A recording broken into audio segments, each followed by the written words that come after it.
সবাইকে স্বাগতম। আজকের এই ভিডিওটা থাকছে কৈখাল সম্মুখ সমরের স্মৃতিস্তম্ভ। কসবা উপজেলার পূর্ব ও দক্ষিণে বারেক ইউনিয়ন অবস্থিত। তার পার্শ্ববর্তী পূর্বে ও উত্তরে ভারতের ত্রিপুরা রাজ্যে অবস্থিত। পাশ দিয়ে বয়ে গেছে শালদা নদী, যা মুক্তিযুদ্ধের স্মৃতি বিজড়িত এই শালদা নদী। এখানে মুক্তিযুদ্ধ ও নিরীহ মানুষ তাদের বুকের তাজা রক্ত দিয়ে শহীদ হয়েছে। মুক্তিযুদ্ধের শহীদ নায়েব সুবেদার বেলায়েত হোসেন বীরত্ব, শহীদ সুবেদার মইনুল হোসেন বীরত্ব, আরও অনেকের এখানে কবর রয়েছে এই স্মৃতিস্তম্ভে। 1971 সালে জুলাই হতে নভেম্বর পর্যন্ত শালদা নদী অঞ্চলে মুক্তিবাহিনী ও পাক হানাদার বাহিনীর মধ্যে বেশ কয়েকটি যুদ্ধ হয়।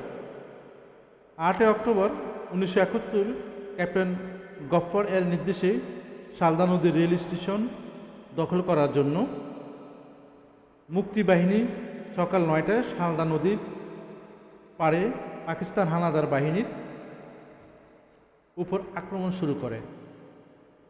4টি বাংকার ধ্বংস করে দেয়। ধ্বংসপ্রাপ্ত বাংকারে বেঁচে যাওয়া পাকিস্তান সেনারা পালিয়ে গেলেও সুবেদার বেলায়েত হোসেন তার প্লাটুন নিয়ে নদীর সাথে বাংকার 4টি দখল করে নেয়। এ হচ্ছে তার বিস্তারিত। এটার পাশ দিয়ে শালদা নদী বয়ে গেছে। এই অভিযানে বিপুল অস্ত্রশস্ত্র মুক্তিবাহিনী দখলে আনার পাশাপাশি শালদা নদীর রেল স্টেশন এবং বাজার শত্রু সেনা মুক্ত করে। পাকিস্তান হানাদার বাহিনী পাল্টা আক্রমণ করে পুনরুদ্ধার দখল করতে পারেনি। শালদা নদীর রেল স্টেশন ও শালদা নদীর বাজার। তার শহীদদের স্মৃতি জড়িত এই কৈখাল সম্মুখ সমরের স্মৃতিস্তম্ভ।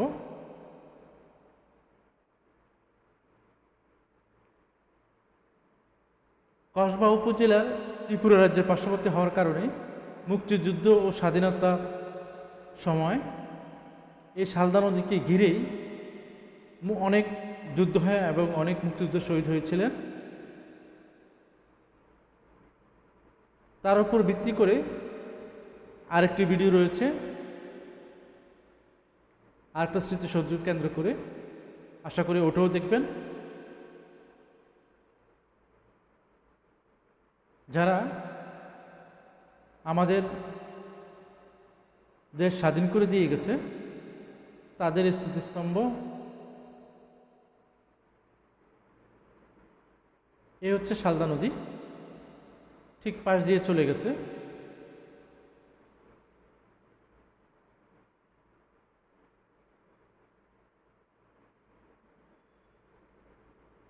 আশা করি মুক্তিযুদ্ধের উপরে আমার আরও কিছু ভিডিও রয়েছে, বীরশ্রেষ্ঠদের সমাধিস্থল সম্পর্ক রয়েছে, সেগুলোও দেখবেন। আমার এই ভিডিও যদি ভালো লাগে অবশ্যই শেয়ার করবেন। পরবর্তীতে ভিডিও দেখা হবে।